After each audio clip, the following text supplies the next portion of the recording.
wanted to show you some of the things we've been working on since we shipped the original Gears of War game. We never stop working on new features in the Unreal Engine. It's always work in progress. We're always adding more.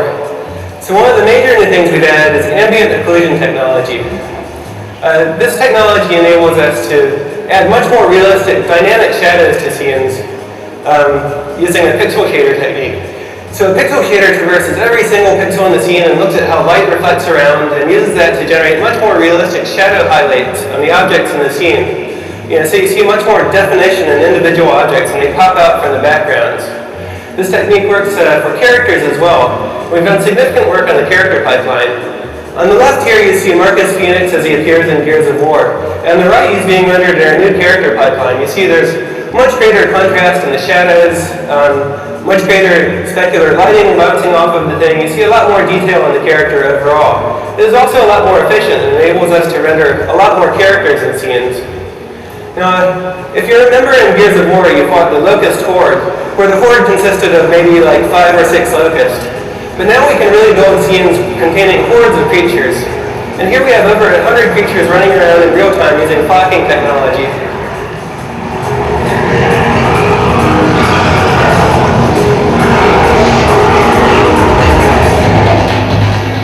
We've also improved the water technology on Unreal Engine 3. Besides the realistic water physics simulation running underneath, we also have realistic specular and environment reflections bouncing off of the water, so it captures much more of the realistic liquidy feel you see there. We also have more dynamic interaction with the water, so more realistic sound effects, more realistic splashes using particle systems, and this scales to very large environments. So you can build your game taking place on a deserted island, or you can build that jet skiing game you've always wanted to build using Unreal Engine 3. The engine now scales to much larger scenes like that. Now, Matinee is the system we use to build all of the Gears of War cinematics, the real-time cinematics that play back in engine. We've substantially improved this to give artists movie director class control over all the objects in the scene, over cameras, over cuts, and we have a real-time preview now in engine that gives you all the visual effects of the real cinematic at a level that's not even seen in Hollywood now in their preview tools.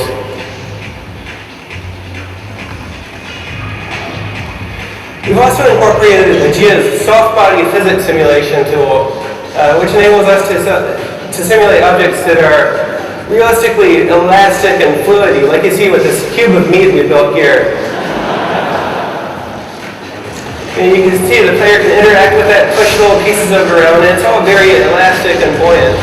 This also scales well to fluids. So here you have fluids moving around with viscosity and surface tension, retaining their shape. This enables artists to build environments that are much more organic and real-worldish. You can also destroy them. So the thing that we do after we spend a few years building a beautiful game world, the first thing gamers want to do is blow it up, and now they can do that. So we've implemented some real-time structural analysis tools in Unreal Engine 3 that can determine how objects break apart into pieces given stresses and strains. And here we've applied that so that we have a building built out of concrete with a steel structure underneath. And you can see the player can go around and blow holes in the concrete, destroy the structure of the level, while the steel remains underneath.